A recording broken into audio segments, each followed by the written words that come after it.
Assalamualaikum warahmatullahi wabarakatuh. Alhamdulillahi rabbil alamin. Wassalatu wassalamu ala asyrafil anbiya'i wal mursalin wa ala alihi wa sahbihi ajma'in amma ba'd.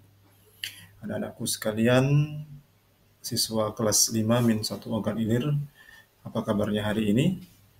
Semoga dalam keadaan sehat dan pastinya semangat selalu dalam belajar. Baik, sebelum kita mulai belajar pada pagi hari ini, mari kita buka dengan bersama mengucap lafaz basmalah. Bismillahirrahmanirrahim. Ya, pada hari ini kita kembali berjumpa dengan pelajaran Al-Quran Hadis. Ya, pada kesempatan kali ini kita belajar secara daring atau dalam jaringan. Ya, kita sedikit mengulang materi yang sudah pernah Pak sampaikan pada minggu lalu, yakni tentang hukum bacaan mim sukun atau hukum bacaan mim mati. Oke, baik. Berikutnya, mari kita lihat halaman berikutnya. Ya, pengertian mim sukun. Mim sukun. Mim sukun itu adalah huruf mim yang tidak berharokat atau tidak memiliki harokat. Biasa disebut dengan sukun atau dalam bahasa Indonesia disebut dengan harokat mati. Lambangnya itu seperti huruf nol atau lingkaran.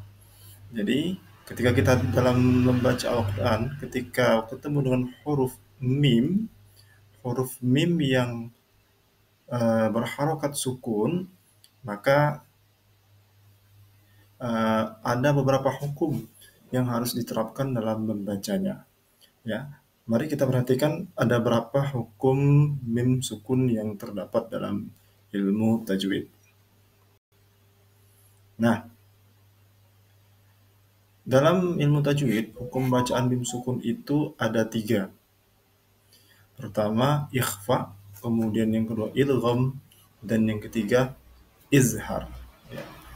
Nah, ketiga hukum ini memiliki huruf-huruf tertentu, di mana ketika kita membaca Al-Quran bertemu dengan mim mati, kemudian bertemu dengan huruf-huruf tertentu, maka hukumnya itu bisa menjadi salah satu dari 3 hukum ini.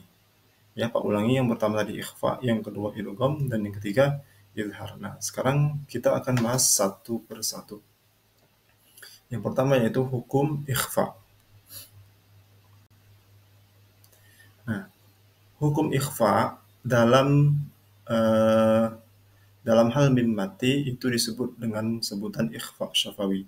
Nah, hurufnya hanya ada 1, yaitu huruf ba. Jadi, ketika huruf mim mati, kemudian sesudahnya ada huruf ba, maka itu disebut dengan ikhfa syafawi. Mari kita lihat contoh. Di bawah ada 2 kalimat contoh.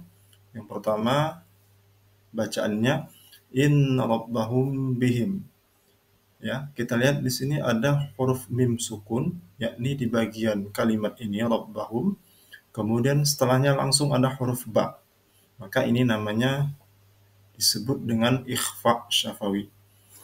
Kemudian contoh yang kedua, tarmihim bihijarah. Ya, sama. Ini di bagian sini ada mim mati. Kemudian setelah mim mati tersebut langsung ada huruf ba. Maka ini namanya disebut dengan ikhfa syafawi. Oke, ini bagian yang pertama. Kemudian kita lanjut untuk bagian yang kedua. Yang kedua disebut dengan idgham mimi atau biasa kita kenal atau dengan sebutan idgham shaghir ya. Selama ini kita belajarnya lebih dikenal dengan idgham shaghir, sama saja ya. Hanya perbedaan istilah. Nah, sama seperti yang sebelumnya, idgham mimi ini hanya memiliki 1 huruf, yakni huruf mim. Artinya ketika ada mim yang berharokat sukun, kemudian sesudahnya ada huruf mim lagi, maka ini disebut dengan idgham mimi. Disebut dengan hukumnya disebut dengan idgham mimi atau idgham shaghir. Mari kita lihat contoh. Di sini sama seperti yang tadi Pak berikan 2 contoh. Kalimat yang pertama kita baca lahum masyau. Ya, di kalimat pertama ada lahum. Nah, di ujungnya ini ada mim yang berharokat sukun. Kemudian sesudahnya langsung ada huruf mim. Maka ini disebut mim mati bertemu dengan mim. Maka hukumnya disebut dengan idgham mimi. Contoh yang berikutnya kita lihat qulubuhum marad. Qulubuhum marad. Ya, sama seperti tadi. Di sini ada mim mati, kemudian sesudahnya ada huruf mim. Ya, inilah yang disebut dengan idgham mimi. Nah, ini bagian yang kedua. Kemudian kita akan membahas bagian yang terakhir, yakni izhar syafawi. Ya, izhar syafawi. Nah, untuk huruf-hurufnya ini banyak, ya, karena hukum yang pertama tadi ikhfa syafawi hanya satu, kemudian idgham mimi juga hanya satu. Maka untuk izhar syafawi ini berarti sisa dari semua huruf hijaiyah yang 28.